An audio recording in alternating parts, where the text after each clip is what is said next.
So here we are, it's the review of the year. 2024 has certainly been one to forget as a Welsh rugby fan. In this one I'm going to remind you of everything that happened, all the results and stuff that happened in the games. Do maybe a couple of awards, player of the year, etc. And maybe look into the future of next year and what could be on the horizon as Welsh rugby fans. Hopefully there'll be some cathartic release from this, but where we're going as Welsh rugby, we don't ever know, and this could be a painful watch looking back. But here we go. This is the review of 2024. My name's Christian, and this is the Welsh Sports Podcast. So heading into 2024, there was obviously, we came off a relatively good World Cup, and then we had the Barbarians game at home where the likes of Alan Wynne and Lee Halfpenny had their sort of testimonial in the stadium. And we knew that Wales were going to be a new team coming out of the World Cup. A lot of retirements going into the World Cup, and then after the World Cup, players like Biggar retiring. So we knew it was going to be an interesting year, but potentially an exciting one where we would see a lot of new crop of talent coming through and to see where the future lies for Wales. The sentiment was relatively positive after the World Cup. We started unearthing some young players, though we'd lost probably a lot more than we'd unearthed. And we had a lot of faith in Warren Gatland and where him and his coaching staff could take us. So going into that year's Six Nations, there was kind of like mixed feelings about what we could do as a nation and as a team. And we were looking ahead and we were seeing a lot of players were getting blooded in the regions because of the lack of funding, and they were going to get a chance probably sooner than they were expecting for Wales. So going into that Six Nations, we didn't really know what to expect, but I myself, I can imagine a lot of people watching this would have thought, well, Gatland knows what he's doing and will hopefully maybe nick a result here or there, and we'll just see how we get on. So obviously start with that Scotland game. It ended up being an absolute crazy game, to be honest, a bit of a barn burner. Scotland went out to a massive lead, and then just after half-time, Wales rang the changes, just basically chucked all the subs on. A lot of the young guys came on and got chances and actually were really impressive. And unfortunately ended up losing that game by a single point, but we came back from such a deficit. And to be honest, if that game had gone on another 5-10 minutes, you probably expect Wales to have pulled the win out the bag. And where we might be now if that had happened would be interesting to see. But after coming out of that, there was quite a lot of positivity. I was quite positive because we were thinking, well, if we perform anything like we did in the second half, going forward, these new players, they're coming in and they look like they can cope at the international level. We went away to Twickenham. England weren't great at the time, and that was another close game. Ioan Lloyd was playing outside half, if you can remember. It was a bit chaotic. Wales sort of were just hanging on. Eventually, England scored, and then the game just sort of got away from us. But the game ended 16-14, so that was another close one away at Twickenham. We never tend to get many results there, so again, it was one of those, we looked at it and thought, well, we could have realistically won that Scotland game if we'd have played better in the first half. We could have almost certainly won that England game, which is rare, out in Twickenham. So again, there was a lot of positivity around, I felt. We were starting to see players like Cam Winnett emerge and show that he could do it on this level. And then we went to Ireland, nobody really expecting anything. Ireland went quite far ahead, probably took their foot off the gas in the second half. Wales it was a never say die attitude. It was a lot of back and forth, but Wales had a lot of momentum in that second half, but we just couldn't get really over the line. But we started seeing players like Aaron Wainwright really stick up his hand as like a leader to say that he's the heir apparent to Toby Faletau and that he was good enough to play that position.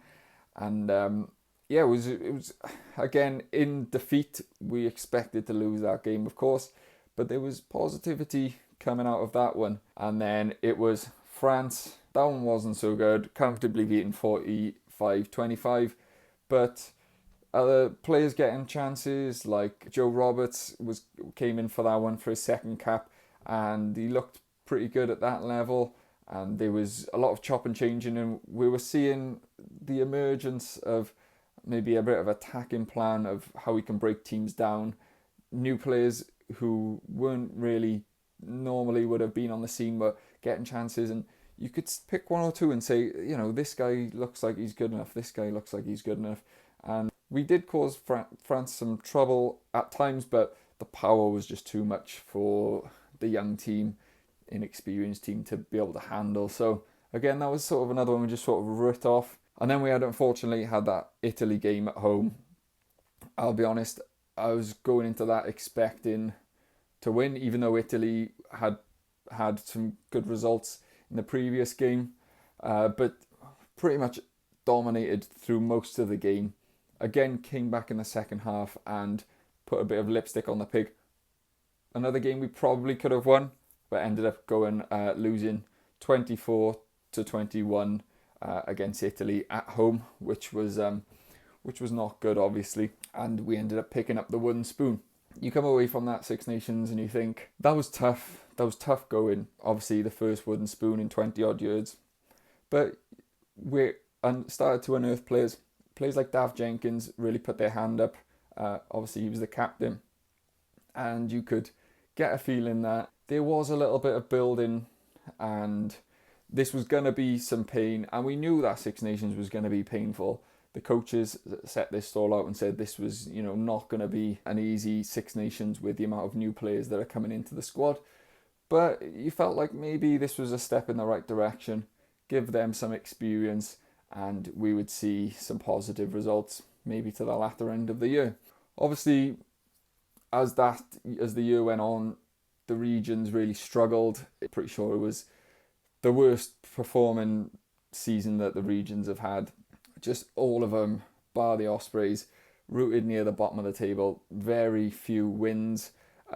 Most of the wins that the Welsh teams picked up were against each other as well, which, it was terrible.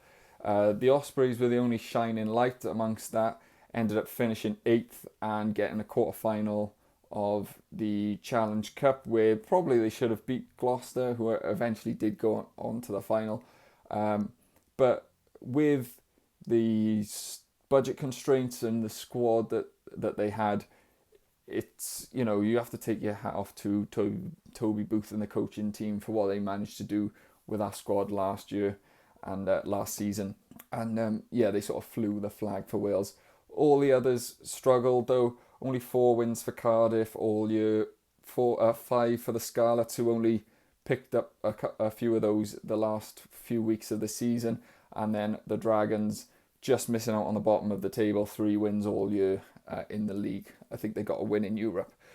So it was a tough one to be a regional fan, and it was hard to see where the improvements were going to come from, and with this type of financial strain, how we were going to be able to compete moving forward. The WRU then at this point, there had obviously been a lot of upheaval from last year when all the stuff came out with Steve Phillips about the racism, misogyny, sexism, all those comments that come out in that report. And obviously this iteration of the WRU was new. There was a lot of change in the governance. The board structure changed. They diversified. They brought in different voices. And, we were looking ahead. I was looking ahead and thinking this actually might be the sea change that we really, really are desperate for. They then came out. We were expecting a plan. They said they were going to make the plan of how Welsh rugby was going to go forward over like the next 5 years or whatever. We were expecting that in June.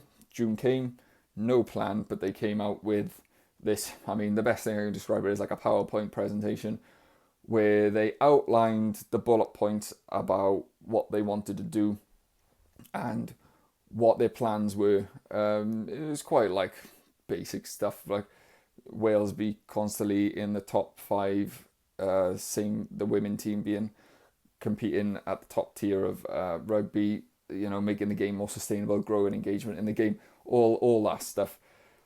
but there was no actually clear plan, which they did come under a lot of fire about. And I actually made a video about it at the time, not kind of commending the fact that they were at least being transparent, which is something that the WRU have lacked in previous years. We've not known what they're doing, what the aims are, what the goals are. And they were coming forward and saying, we haven't got the plans yet, but this is what our targets are going to be, and we're aiming up here. And, I said, let's give them the benefit of the doubt. And some people said the same thing. So we let that go. They said the details were going to come out in the autumn. So, we just let them get on with it. So then if we move on to the summer tour, then obviously we were touring Australia. This was quite an exciting one. I felt personally that this was a really good time for us to be touring in Australia. They were really in the doldrums after the World Cup with the whole Eddie Jones situation and performing so poorly in the World Cup. And they'd also had a massive turnover of players, brought a new coach in who only had a few weeks to prepare for the games. And I was thinking, we're both two teams in more or less relatively same positions, but we had a bit more stability. They had a large turnover of players, lost quite a lot of senior players also, and a few of the players that were blooded in the Six Nations who had now got a bit of experience were coming back to the team. And I thought this could be an opportunity for us to get at least a win out in Australia and get the ball rolling and take some pressure off. Before that though, excuse me, we had a game against South Africa in Twickenham, but it was a South African home game. So we played them as like a warm-up to the World Cup.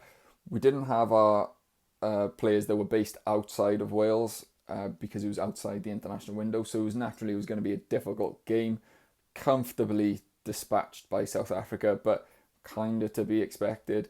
Ended up being 41-14, which when you consider recent results, it doesn't sound as bad. But without the players that play outside of Wales, it was obviously going to be difficult, and so it proved. But feeling, a few players were going to come back in for the two tests in Australia. So again, I was feeling quite positive. I was feeling that they were going to get at least one win from those two games. I felt maybe in the first one where Australia had spent no time together, and we'd had time to prepare. I thought that would suit us and actually help us. It didn't turn out that way, unfortunately. It was a fairly close game, but Australia ended up running out, not comfortable, but relatively comfortable, 25-16 winners. So then the pressure was super ramped up for that second game then, and it was always going to be an uphill battle at that point.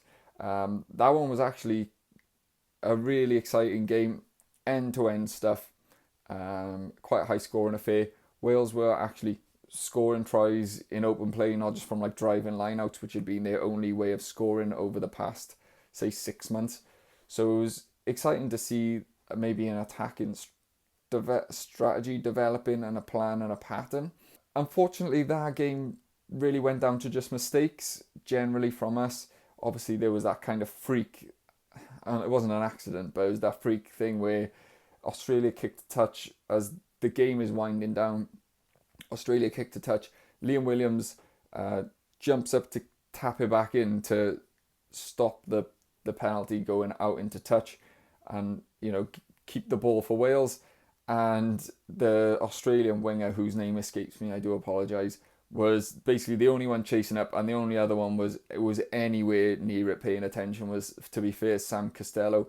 But it just went down straight into the Australian winger's hands, and he was bang gone, and that was basically it at that point. So it was 2 losses out in Australia, and then it was starting to look really rough for Warren Gatland at that point. He was under a lot of pressure at that point, as we could sort of see from interviews he was doing, quite like snappy with Lauren Jenkins after that game. So you could feel like that pressure was ramping up on him. Then we had a midweek game against the Queensland Reds, which was like a friendly. he basically used all the squad players that didn't get a chance in the two tests. And that was a bit of a crazy game as well. Wales sort of took control of the game and then let the Reds come back in, who fought back very, very gallantly, to be fair.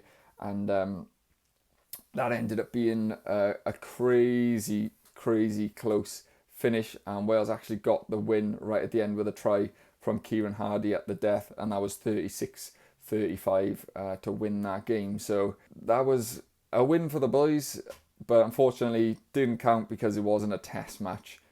So yeah, they've won. They did win a game this year, but they didn't win a test.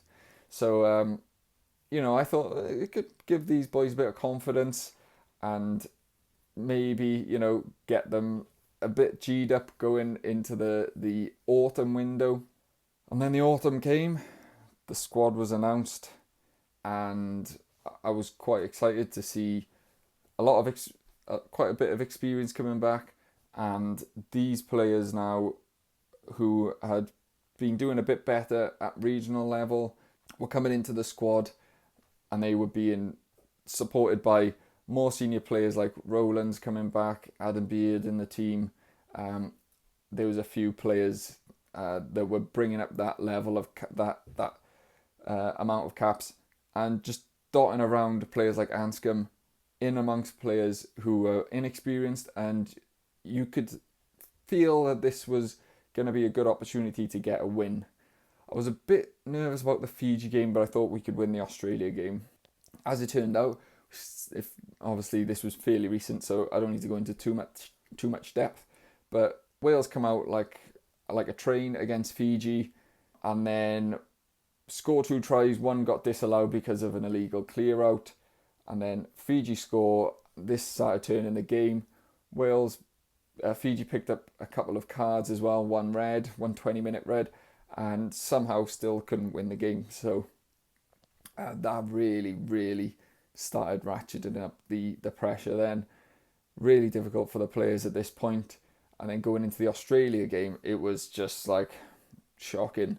They fell apart in that first 20, did pull themselves back going into half time, and you thought, well, they've got themselves back into the game now. Maybe they can get some momentum now into that second half. Australia got a red card pretty much instantly after half time, and then for some reason that just galvanised them to completely dominate Wales from that point in, and it was an embarrassing defeat. It ended up being 52-20, and at that point it was pretty rough. There was a lot of chatter going around about that was Gatland's. Gatland is potentially gone before the South Africa game, and if not, the South Africa game was going to be his last one. And all of the mood music, I felt it watching his interviews, all of the social media, all of the normal media was saying, that's it for Gatland now, it's done, it's game over, he's gone. And then he didn't go, he just stayed till the South Africa game, looked more and more defiant, even though the results in the South Africa game was absolutely shocking as well. The players stuck in there and worked their balls off and really worked really hard, but the golfing class was just way too much, and we just couldn't deal with our physicality. That ended up being another absolute pasting, 45-12, and it was only last minute try from James Botham that put a bit of lipstick on the pig and got us up to 12.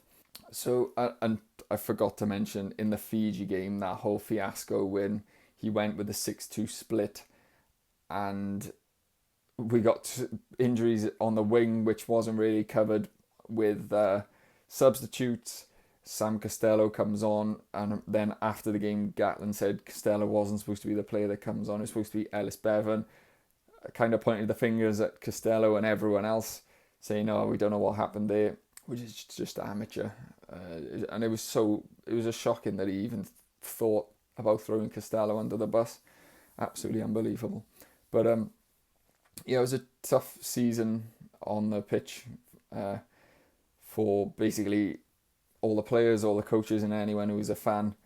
A lot of people just fed up with supporting a team that's just so shocking at the moment, and there's a lot of apathy around the game, and I can certainly feel it, and I can feel it in the comments, and I feel it slightly myself, but I'm trying to be more positive going into this next year now. I think there is some positives that we can take from the year and move into next year. For example, the regions are doing better. They are performing better than they did at the same time this year.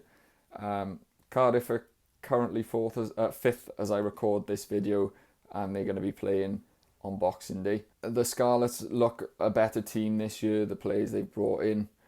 Ospreys have struggled a bit, and the Dragons are struggling, but maybe with Tia taking over now, he can rally them a little bit. But their performance has been better. They've been more competitive in games, and we're not just getting blown out by every team, which is, other than the Ospreys, is what was happening to everyone last year. And we're actually beating teams that are not Welsh regions, which is a positive.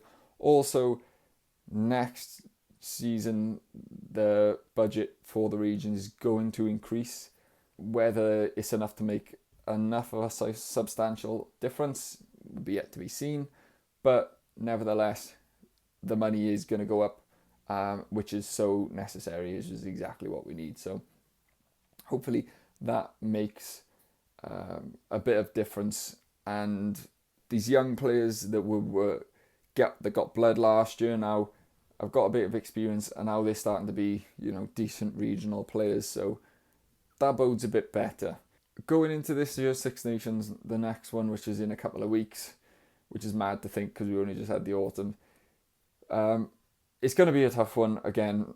It's going to be hard to see anything other than a whitewash. But, if we nick a result here, if we nick a result there, it's obviously better than what it was last year. And if we don't, maybe Gatland might finally get sacked and someone new can have a go and maybe inject some fresh ideas into this squad and maybe change the fortunes a little bit and develop players a bit better. We'll see.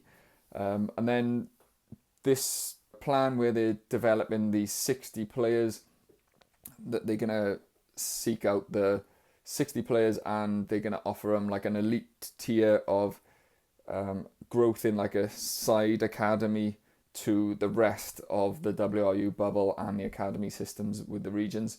And they're going to try and basically pick out, the top players and give them an extra boost and try to, speed up their development and just give them extra help on how to improve skills, become a better professional, etc. So I think this is a really positive move.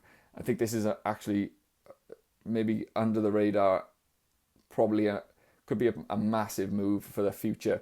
Obviously, it's not going to pay dividends for probably about 2 or 3 years, but if they get it right, this is exactly what we need to get that excellence all together and give them an extra bit of a boost for their development and potentially into the regions and then into Wales for the future. So there's a couple of positive things going into next year, and if we get one win in next year's Six Nations, it's better than we did this year. So we'll see.